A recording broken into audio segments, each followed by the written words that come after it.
Hi, my name is Nathan Lomas. Today I'm going to show you one method of replacing a sky using Adobe Photoshop. Alright, so here I am in Lightroom, and I have two images, and I want to drop this more dramatic sky into this image. What I did is I have them in a collection here just so they're easy to find, and now I need to select both of them. So I'm going to go up to Edit, Select All, or you could use Command A. And now that they're selected, I'm going to use the menu Photo, Edit In, and now I'm going to choose the last option here, Open as Layers in Photoshop. What that's going to do is it's going to have Lightroom, look at the development adjustments to each of these images and then ship them over to Photoshop into the same document so that they are stacked on different layers, one above the other. And this may take just a moment. Okay, I now have both of the files open. You can see over here in the layers panel, we have our more dramatic sky on top of our original image. So now what I'm going to do is I'm going to turn off the sky on the top. And let me stress that this is just one way to possibly replace a sky. There's many other ways to make a mask for this. But the reason that I'm going to do it this way is I have a lot of this nice even pink tone in the sky here. So I'm going to select my bottom layer, my image here, and I'm going to go up to Select, and choose color range. I'm going to try to make a selection based on the range of color that's here in the sky. We get a menu box that pops up, and what we want to use is sampled colors. And I'm going to switch this eyedropper tool to the one that's the positive eyedropper, meaning I'm going to continue to add to the selection as I keep clicking. So if I click once in here, I'm going to begin selecting variants of color that are going to become a part of the finished selection.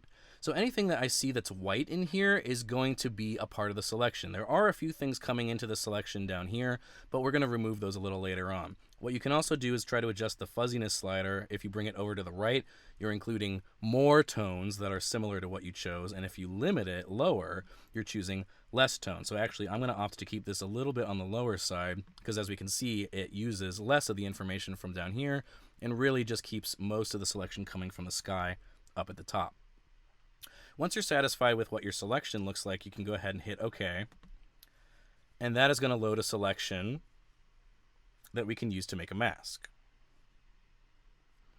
All right, so what I want to do is I want to remove these little bits that are included in the selection in the foreground because they don't need to be part of this. I'm going to go ahead and grab the lasso tool, and I'm going to hold down the Alt or the Option key to get a negative lasso tool, meaning I am now going to basically remove all of this content in the foreground from the selection. So I just need to loop around and contain everything there. Great, so now I've removed all of that information and we only have the sky selected up top. Now, pretty much what I need to do is turn on our original sky layer. I'm going to select that layer now. And then I'm going to come down here and hover over this tool here, which is called the Add Layer Mask button. If I click on that when I have an active selection, it's going to create a mask for the sky layer. So we see that it created a mask here, so now it's hiding that portion of the sky photo which sits on top, and it's allowing the sky to show through where we have white.